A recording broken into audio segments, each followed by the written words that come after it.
os instrumentos de navegação na época de Paulo e olha para hoje. Então observe bem a produtividade daquele camarada. Então, raciocina comigo. Se a gente pegar só esses modelos bíblicos de uma época com muito menos infraestrutura do que hoje, se a gente tivesse metade do comprometimento daquele pessoal, se a gente colocasse em prática aqueles princípios, qualquer igreja iria explodir, qualquer pastor seria top de linha, qualquer família. Tudo bem, você não pode responder pela decisão do seu filho quando ele cresce, mas que vai ficar na cabeça dele que é pecado, vai. Que vai ficar na cabeça dele que é o Satanás, vai. Tá entendendo? Ele pode estar lá no arroxo, lá no beco escuro, no morro, lá do morcego seco, ele pode estar lá. Mas enquanto ele está lá no arroxo, está a cabeça assim, Deus está me vendo. Satanás está aqui. Assim, ele não está curtindo como ele curtiria. Por quê? Porque foi inculcado na cabeça dele. Se bobear, ele iria para uma terapia, porque talvez a psicóloga diria que ele estivesse com algum tipo de trauma. Está dando para entender? Por quê? Porque você inculcou. Aquilo ficou na cabeça dele. Né? Hoje em dia não pode nem mais cantar, né? Cuidado, mãozinha no que pega, né? Dizem que traumatiza as crianças, né? O Salvador do Céu está olhando para você. Mas assim, eu sou de um tempo que se podia cantar isso. E aí nesse caso, né, observa bem o quanto a Bíblia tem recurso para a gente. Então daí, né, por exemplo, quero até pedir publicamente aqui, desculpa ao pastor Vladimir e Marideia, por quê? Porque mal peguei contato dele, já espalhei mensagem. Ou seja, não me dê seu número de WhatsApp, senão eu vou mandar mensagem para você. Por quê? Porque nessa brincadeira tem gente que compartilha. O pessoal não compartilha fake news? Então, o que acontece? Nisso, eu chego onde eu nunca chegaria. A minha mensagem chega onde eu nunca chegaria. Esse vídeo, se tudo der certo, se não der problema na internet, se não der problema na gravação, né, se o Felipe apertou o botão certo, o que vai acontecer? Eu posso morrer, que eu vou continuar falando. Deu para entender o seguinte: se você olhar os princípios aqui, e você colocar em prática, com os recursos que você tem, com o acúmulo de conhecimento que você adquiriu da igreja durante esses 2 milênios, ou se você pegar mais milênios de acordo com a história da Bíblia, mais a questão da história da humanidade, o ferramental que você tem, o arcabouço de cultura que você tem. Hoje, por exemplo, eu sou de um tempo que na igreja da gente o camarada que tinha mais conteúdo era o pastor, porque ele era o único que tinha uma biblioteca do tamanho da parede. Hoje não. Hoje um garoto de 12 anos, ele vai lá no Wikipedia, e aí nisso, né, dependendo da referência bibliográfica que tiver lá, isso é isso não sei o que lá, isso não sei o que, não sei o que, não sei o que lá, pronto. E você estudou, fez isso, fez aquilo outro, comprou livro, se desdobrou. Então observe bem, né, que assim, a Bíblia ela é um manual de missões. De fato pois nela encontramos subsídios valiosos para o sucesso de evangelização mundial. Percebeu que a gente não precisa inventar. A gente pode ter criatividade, usar alguns mecanismos novos, mas sempre com os mesmos princípios. Por exemplo, quando alguém faz aniversário na minha igreja, eu faço um vídeo dando parabéns para a pessoa com o meu filho no colo. E aí o que acontece? O meu filho ele é uma graça, né? Então, nisso eu já ganho parte do pessoal da igreja do meu filho. Desculpa aí a maldade, pode me julgar. E aí nesse caso, né, eu dou parabéns pro pessoal, o trabalho do meu filho é rir, porque ele não sabe falar ainda, né? Eu dou parabéns, meu filho ri, e aí a minha esposa fala. Minha fala é meio assim, né, gritante e tal, mas minha esposa tem uma fala mais suave. E aí nisso, eu sou o pastor e falo, a Gisela vai, apazigua usando a voz suave dela, e o meu filho com um sorriso. Isso eu posso fazer, mas eu não posso dizer para alguém que está cometendo um pecado: meu irmão, está tranquilo. Não está tranquilo, é um pecado. Eu posso dizer que eu entendo a pessoa, mas eu não posso dizer que concordo. Deu para entender? Ou seja, claro que eu entendo, né? Desculpa, eu sei que ninguém está pensando nisso aqui e está vindo só na minha cabeça o negócio de namoro de adolescente, né? Todo mundo aqui já passou da adolescência. Mas, por exemplo, eu entendo aquele casal, né, que passou a fase da puberdade, que numa sociedade anterior já estariam trabalhando e produzindo. Mas na nossa sociedade, que a adolescência vai até os 45, 50 anos, então, possivelmente, esse camarada, né, com seus 20 anos, ele ainda é um garoto. E aí, nesse caso, aquela menina com os 16 anos ou 17, ela é uma garota. E aí, nessa brincadeira, qual é a parte que complica? A sociedade os trata como garotos, mas a estrutura física deles já não é mais de criança. E os hormônios não se convertem, por mais que se faça campanha. Vai tocar tanto, vai pisar no sal, tá entendendo? Mas não vai adiantar, o hormônio não se converte. E nesse caso, por exemplo, você entende aquela pessoa. Ela está cheia de vitalidade que eu invejo aos 44 anos. Mas o que acontece? Por exemplo, eu entendo. Tá, mas é pecado. Deu para perceber a diferença? Ou seja, você, quando pega os princípios da palavra, você dialoga com aquela cultura. Mas não quer dizer que todos os elementos daquela cultura são saudáveis. Não quer dizer que todos os elementos daquela cultura são isentos. Por exemplo, eu vou evangelizar numa comunidade, geralmente quando se fala comunidade, o pessoal pensa em favela, né? Estou falando comunidade, sociologicamente. E aí, nesse caso, eu vou, de repente, naquele ambiente ali, que tem uma cultura mais ancestral, em que o indivíduo, se ele tem um filho deficiente, vai ter que enterrar vivo o filho deficiente, né? Porque, sei lá, ou foi amaldiçoado, não tem condições de sobreviver, seja lá o que for e tudo e tal. Bem, é cultura, mas tem como eu, como cristão, olhar para essa cultura e ficar isentão como assim, isso é assim mesmo? Não, não tem. Eu, por exemplo, não tenho poder de polícia para falar assim, você não vai fazer isso, ou eu vou te matar, ou não sei o que lá.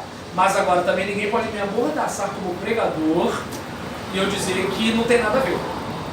É como, digamos, se, por exemplo, antes do Tim Maia morrer, até na música chamada Vale Tudo, ele dizia que só não vale homem com homem, nem mulher com mulher. Mas Tim Maia morreu, né? E agora o Vale Tudo mudou. E aí, nesse caso, por exemplo, há um tempo atrás, era estranho, né? Homem com homem, mulher com mulher, existia, mas era estranho. Hoje a gente vive numa época que a coisa é praticamente glamorizada, quase que incentivada. E aí, por exemplo, eu entendo que nós precisamos respeitar a pessoa, mesmo ela tendo uma preferência diferente da gente. Assim como ela tem o direito, como cidadão, de querer aquilo ali que ela quer, eu tenho o direito de, como cidadão, não querer para mim. E aí eu respeito aquela pessoa e, como cidadão, eu tenho o direito de ser respeitado, de pensar diferente. Entretanto, a gente vive numa sociedade que eu sou praticamente obrigado a concordar ou a elogiar. Eu não estou dizendo que a gente tem que ir igual esses malucos fazem na internet, chamar os outros de verme, de lixo, de não sei o que, tal.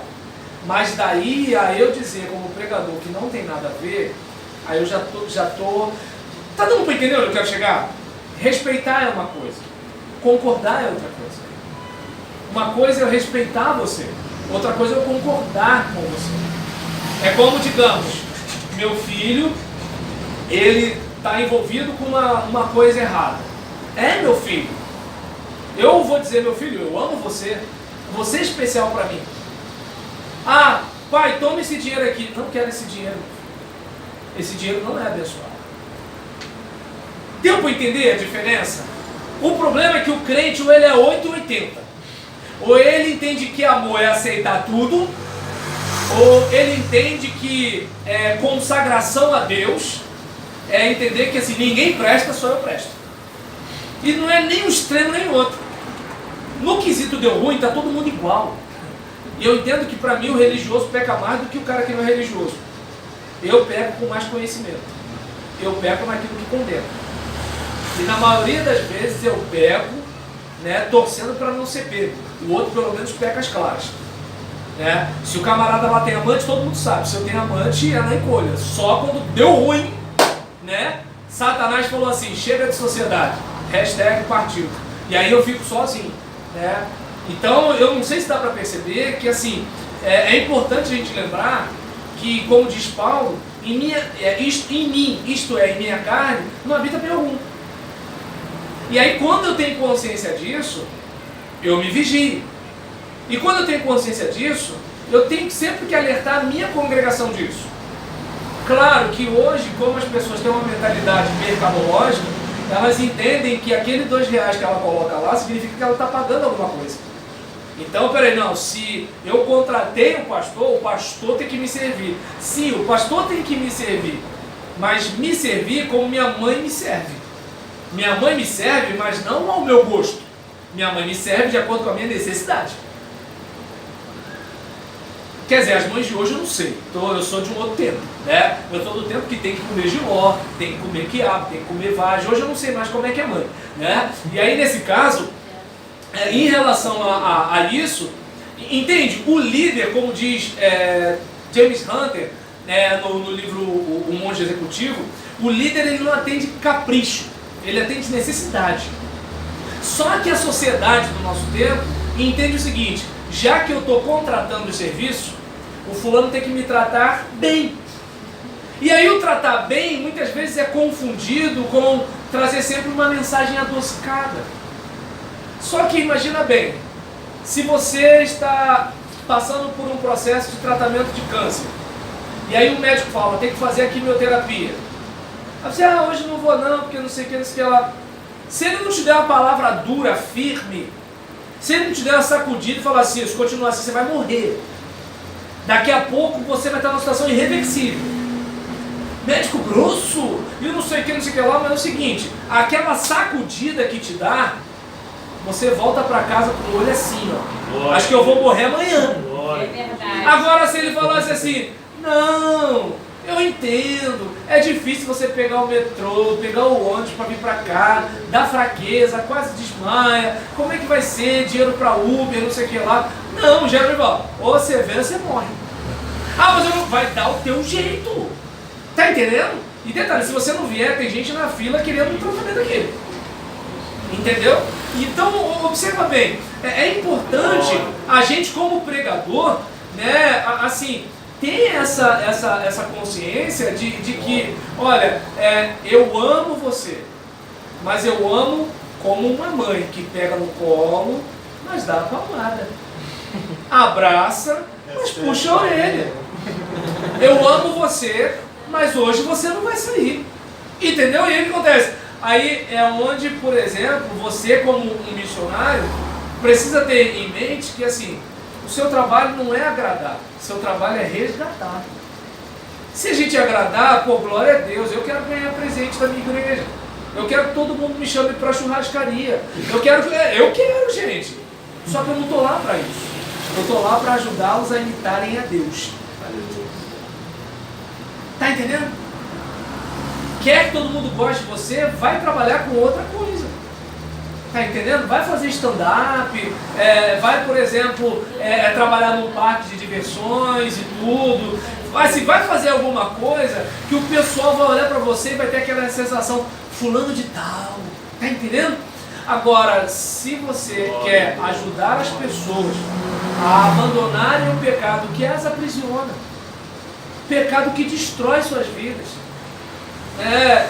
o pecado que acaba com as famílias, o pecado que estraga, que tira a inocência das crianças, sabe, o pecado que tira a nossa saúde física, mental, emocional, social, espiritual nem se fala. Entende? Então, o que acontece?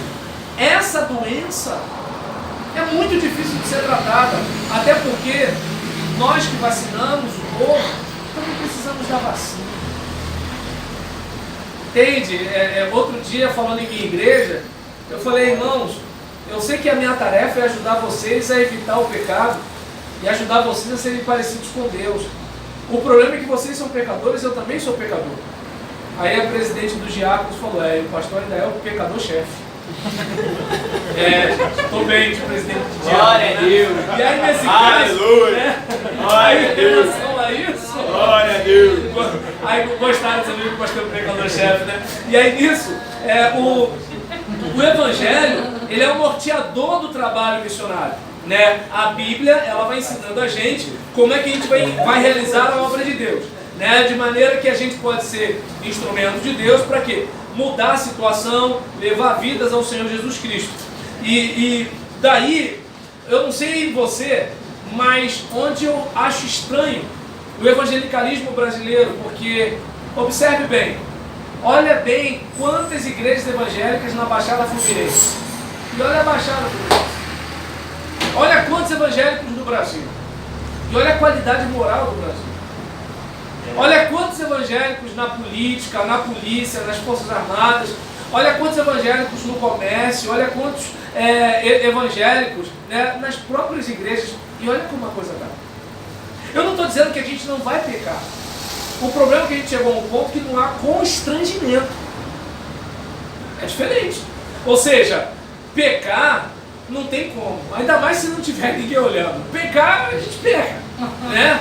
Estão lembrando, cada um tá lembrando do seu, né? Aí acontece, pecar a gente peca. Agora tem que ter pelo menos aquela coisa assim, pô, Senhor, me perdoa. Naquele momento devocional que a gente começa a pedir bênção, Senhor, dei mole ontem, eu não devia. Eu não devia ter falado daquele jeito com a minha mãe, eu não devia ter agido daquele jeito com a minha esposa, eu não devia ter feito aquilo com o meu marido, eu não devia ter falado daquele jeito com o meu pastor. Senhor, me perdoa, olha só, eu deixei de pagar o cara lá da panela para comprar o x-tudo ali na barraca. Meu Deus do céu, eu deixei de pagar um chefe de família para comer um x-tudo, eu tinha que pagar minha dívida. Me perdoa, Senhor, eu estou devendo bolinho na cantina, Senhor.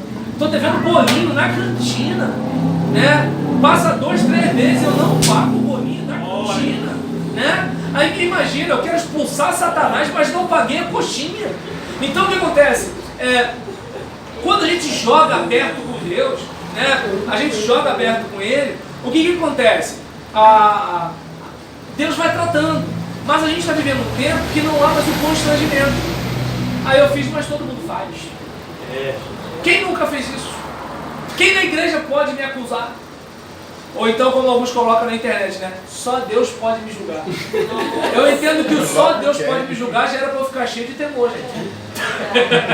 Entende? Então, ou então, na hora da oração, Senhor, Tu sabes o motivo. Deus sabe dizer. Tá dando para entender? Deus sabe, claro que Deus sabe. Era para você abrir o olho, porque Deus sabe o motivo, né? Então, o problema não é o fato de ter pecado. O problema é de não ter pesar. O problema é de não ter constrangimento. Entende? Gente, pelo amor de Deus, aqui não tem ninguém perfeito. Eu peco e peco muito. Mas agora é importante eu sempre lembrar que eu tenho que consertar o meu altar. Eu tenho que lembrar que eu preciso, né, descer a casa do oleiro para ser moldado. E na hora que vier as consequências dos meus erros, eu não posso ser moleque, eu tenho que ser adulto, maduro para entender. Estou passando por isso porque fiz a besteira. Ah, pastor, o diabo, foi o diabo que gastou menos que ganha? Foi o diabo que comeu um monte de doce sabendo que não podia por causa do diabetes? Foi o diabo que deixou de tomar o remédio controlado que o médico passou?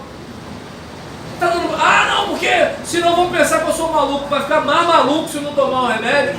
Então o que acontece? Aí às vezes a pessoa, sabe, ela não para pensar que ela fabrica a própria desgraça. Por quê? Porque a gente vive numa época de crente-cliente. O indivíduo só quer ouvir coisa boa. Ele não quer ouvir o que funciona. Ele não quer ouvir do tipo, olha, você tem que colocar fluido no seu radiador. Você tem que trocar esse pneu.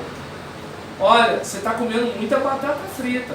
Você tem que comer mais legumes, tem que comer mais verdura, tem que comer mais comida cozida, está comendo muita fritura, muito refrigerante. Ou seja, existem coisas que são desagradáveis, mas são elas que de alguma forma vão ajudar a gente na manutenção da saúde.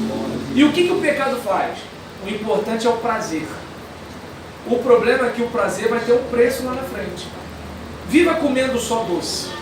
Viva bebendo só refrigerante. Viva sem fazer atividade física nenhuma. Viva sem trabalhar.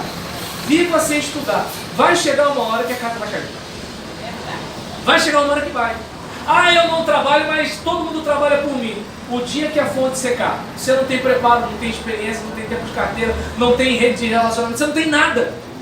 Então que tal aproveitar agora que você não depende você não precisa. Ah, eu tenho alguém para me sustentar, beleza, mas eu quero, opa, deixa eu ter meu pé de meia aqui. Porque a noite vem quando ninguém mais vai poder trabalhar. Então percebe essa questão? E aí o que acontece? Eu e você precisamos, através da Bíblia, perceber como essa obra de Deus deve ser trabalhada, para que a gente possa ser instrumento de Deus e mudar as situações e levar vidas ao Senhor Jesus Cristo. Porque se você leva a vida ao Senhor Jesus Cristo, não necessariamente a religião, porque o indivíduo, ele pode ser um bom batista, ele pode ser um baita crente pentecostal e não andar com o Salvador. E aí, lembra daquela passagem quando fala, olha, eu em teu nome fiz isso. Eu acho que não deve ser um bruxo que falou isso, não. Em teu nome, eu fiz isso. E aí Jesus fala, eu não conheço você. Aí, pensa comigo, o que adiantou ter toda uma vida religiosa e não andar com o Salvador? Não vamos esquecer que quem mandou Jesus para a cruz foram os religiosos. E aí, nisso, é importante eu ser examinado pela Bíblia, eu ser trabalhado por ela. E se eu sou um missionário, eu vou levar essa palavra para transformar a realidade. Eu não vou levar essa palavra para aumentar o número de membros da minha igreja. Eu quero que o número de membros da minha igreja aumente? Quero. Por quê? Ah, porque eu quero mais gente indo para o céu? Nem tanto. Porque na nossa mentalidade mercadológica, os números passam uma ideia de que você está no caminho certo. A igreja arrecadava 10 mil, agora arrecada 50 mil. Uau, Deus está abençoando. A igreja tinha 50 membros, agora ela tem 5.500 membros. Deus está abençoando. A gente tem uma ideia de mercado. E vamos e venhamos, uma igreja com 2.000 membros, ela pode custear uma estrutura muito maior do que uma igreja de 10 membros. E aí, só que qual o problema? O problema é que se eu fizer esse trabalho pensando nisso, aí é aquela questão de eu não estou trabalhando pela transformação das pessoas, eu estou trabalhando pela manutenção de uma estrutura. Acabou.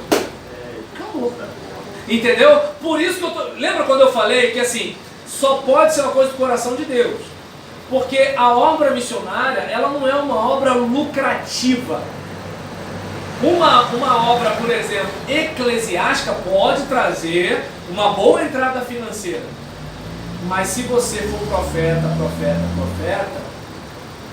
vai ter gente indo embora porque você disse para eles que eles só estavam ali por causa do pão. Eles só queriam uma palavra boa. E palavra boa na cabeça de alguns não é palavra bíblica. Palavra boa na cabeça de alguns é palavra agradável. E palavra agradável na mente de alguns é a palavra do tipo: não, isso aí que você está... Deus te ama. Entendeu? Deus ama, claro que ama. Mas a fatura vai chegar. Deus vai estar lá com a mão estendida para te ajudar? Vai. Mas você não precisava passar por aquilo. Eu entendo que, digamos, o Deus que eu sirvo, eu entendo que Ele me perdoa. Só que assim, não vai passar a mão na minha cabeça, vai me perdoar. É o tipo aquele pai que é o seguinte: olha, meu filho, amo você, mas eu não vou deixar isso que você está fazendo de qualquer jeito. Vem comigo que eu vou te levar para a delegacia, se está errado. Então Deus é um Deus justo. Ele nos ama, ama. Não me pergunte como Ele consegue casar a justiça com o amor. A gente não consegue não. Mas assim, Deus consegue ser amoroso e justo. E aí, em relação a isso, o trabalho do missionário é a transformação da realidade. Aí talvez alguém diga, mas por que um missionário faz um trabalho fenomenal lá no campo e às vezes aquele mesmo missionário, ou 200, 300, 400 pessoas não faz aquele trabalho fenomenal lá onde está? A comodidade. O cara lá, ele sabe que é só ele e Deus. Aqui tem o irmão fulano, tem a irmã Beltrana. Todo mundo disse que ajudaria se tivesse feito o que alguém deveria. Né? Então, né, se eu não vou fazer porque alguém ficou de fazer. Né? E o alguém não fez, e aí nisso o alguém pensou que o outro alguém ia fazer e acabou que ninguém fez nada. Então é mais ou menos assim. Porque se o camarada que vai lá para a Índia sozinho faz e acontece, se ele fosse 10% do que ele é lá na igreja dele, a igreja dele seria top. Mas ele não dá o mesmo sangue. Claro, não posso generalizar, mas observe bem. Vamos trazer para o nosso contexto. Você não foi para a Arábia, você não foi para Miami, você não foi para a Itália, você está aqui, Duque de Caxias, Baixada Fluminense. Se você pegar esses princípios e ajudar na sua igreja, não, eu vou deixar para o meu ministério. Começa agora. Começa agora. Eu, por exemplo, a primeira vez que eu estou falando, né, com o suporte desse tipo aqui. Geralmente, né, como a irmã Lidé falou, né, onde eu dou aula, eu apoio numa mesa, coloco em cima de um livro, às vezes o negócio cai. Né, eu estava num culto lá na minha igreja, aí eu botei o celular apoiado na janela, e aí um rapaz comentando no YouTube, tá torto. Eu falei, é um problema de infraestrutura, mas vamos corrigir. E o que acontece? Eu entendo que o feito é melhor do que o perfeito. Eu não posso esperar ter o dinheiro, ter a câmera, ter não sei o que lá. Não, é agora que eu vou crescendo. É agora que eu vou crescendo. Porque uma hora o meu passado vai se encontrar com o meu futuro. E se eu estiver preparado, quando chegar a hora da oportunidade, eu tenho aquilo que as pessoas chamam de sorte. Agora, se a sorte chega e você não está preparado, aquela oportunidade não é para você. Ó, surgiu a vaga dos mais médicos. Você é médico? Não é, então não é para você. Deu para entender? Então assim, o preparo tem a ver com a oportunidade. Então, se a gente se prepara, uma hora a oportunidade vai chegar. Quando ela chegar e você estiver preparado, beleza. É como, digamos, suponhamos que uma igreja convide você para pastorear, mas ela pede formação em teologia. Pastor, a gente quer pelo menos o básico, que o pastor possa falar para a gente quem é Deus, quem é Jesus, 3 em 1, 1 em 3, como é que esse negócio, pelo menos isso daí. Né? Porque o último pastor chamava Jesus de Genésio, não deu certo. Então, preciso pelo menos que o pastor, né? O pastor pode não saber nada de administração, não saber nada de elétrica, não saber nada de hidráulica, mas se o pastor pelo menos souber de Bíblia, a gente se está bem. Aí, o que acontece? O diploma do curso de teologia não é garantia de nada. Mas pelo menos, você demonstra que você passou por um lugar. E que, se alguém de repente vier aqui e perguntar como é que era o fulano de tal, olha, ele era o melhor aluno, ele era não sei o que lá, ele era isso, ele era aquilo outro, tal. Você não sabe se esse dia vai chegar ou não. Mas como você foi excelente nas pequenas coisas, o dia que o teu passado se encontrou com o seu futuro, você teve a tal da sorte. Entende como é que é o negócio? Digamos que, por exemplo, você para de jogar bola na rua para pegar aquela bolsa de compra daquela senhora. Aí aquela senhora, vozinha lá do fim da rua, você vai, leva, tal, não sei o quê, e aí você vai andando e ela conta as histórias daquela época, não sei o que lá, tarará, época de Getúlio Vargas, se ele se suicidou, se foi assassinado, o que aconteceu, e aí você tá, tudo bem e tal. Até que um dia você conhece uma menina na faculdade, você fica apaixonado por ela e tudo e tal. Aí passa o tempo, você descobre que ela é neta daquela vozinha. E aquela vozinha vai fazer maior gosto. Agora, se fosse o contrário, se você não tratasse bem aquela senhora, perdeu o playboy. Ou seja, a melhor coisa do mundo é você ser o melhor que você é onde você estiver. Você não sabe o seu dia de amanhã. Entende como é que é o negócio? Um pastor da nossa igreja foi convidado para pastorear lá em Manaus. O que aconteceu? A igreja de lá perguntou para mim como é que ele era na igreja. Aí, claro, veio na minha mente um monte de defeito dele. Eu falei, não vou fazer isso. Aí eu vou pegar as qualidades dele. Quando eu botei as qualidades dele, né, diz ele que quando leram lá, até ele chorou. Né? Então, aí observa bem. Se ele fosse um camarada que furasse meu olho, ele ia estar dependendo da minha palavra para ele ficar numa determinada igreja. Mas aí o que às vezes o burro faz? É rebelde, chuta a canela do pastor, faz e acontece. Aí um dia, quando ele está quase assim, ó, meu ministério, ou como disse o Bolsonaro, tô com a mão na faixa. Aí alguém fala assim, não é melhor a gente entrar em contato com uma igreja de onde o fulano veio?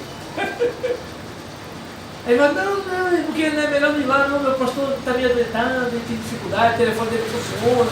Não adianta. Entende? Então, observa bem que assim, é essa transformação que tem que acontecer onde o missionário vai. Essa transformação tem que ser onde o missionário está. Você ainda não é missionário lá, mas você pode começar a desenvolver essa excelência aqui. Ou você acha que a igreja evangélica de hoje não é um campo missionário? Você acha que está todo mundo salvo? Ou você acha que o bairro onde você mora não é um campo missionário? Você acha que a rua onde você mora não é um campo missionário? Você acha que o seu filho, criança, não é um campo missionário? Ou seja, seja fiel um pouco e Deus vai te colocar muito. Pega o talento que Deus te deu e multiplica o negócio. Agora tem gente que, meu talento é pouco, eu vou enterrar. Não! Faz multiplicar o negócio. Entende? E aí, eu falei agora há pouco daquele rapaz que fala, né, ou pega a visão na propaganda do Santander. Eu não sei quantos lembram disso, que assim, como ele foi parar na propaganda do Santander, lá atrás fazendo uma propaganda sobre desemprego. A pessoa desempregada pega o dinheiro emprestado, compra a garrafa d'água mineral, vai vender na praia. E aí depois que vende, separa o dinheiro que comprou a garrafa d'água, paga a pessoa que deu dinheiro para ela e compra mais água, agora com seu próprio dinheiro, para vender. E aí nisso entrou o dinheiro de lucro. E aí o que aconteceu? Foi vender de novo, mais dinheiro de lucro. E nessa brincadeira, ele no final até fala assim, para você é complicado vender água, então a crise não está no Brasil, a crise está em você. E aí esse cara, desempregado, vendendo água, agora é garoto propaganda do Banco Santander. Por quê? Porque no dia das pequenas coisas, ele tinha uma visão de excelência. Glória. Aí alguém olhou para aquele cara com a visão de excelência e falou assim, preciso dele. Agora, o que uma raça de gente faz? Deus que me perdoe de falar de uma raça humana. Pronto. O que uma raça de gente faz? Já que eu estou aqui, vou fazer do jeito que dá. Vai assim mesmo. Deixa como tá para ver como é que fica. Sabe o que vai acontecer? Vai morrer daquele jeito. Porque ninguém vai querer gente assim. Ninguém.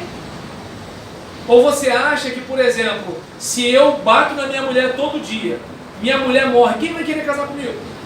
Tá dando para entender? É simples o negócio, gente. É simples o negócio. Não, aquilo ali é chave de cadeia, tô fora. Tá dando para entender? Então é importante ter essa ideia de que evangelho, gente, é transformação. Se não há transformação,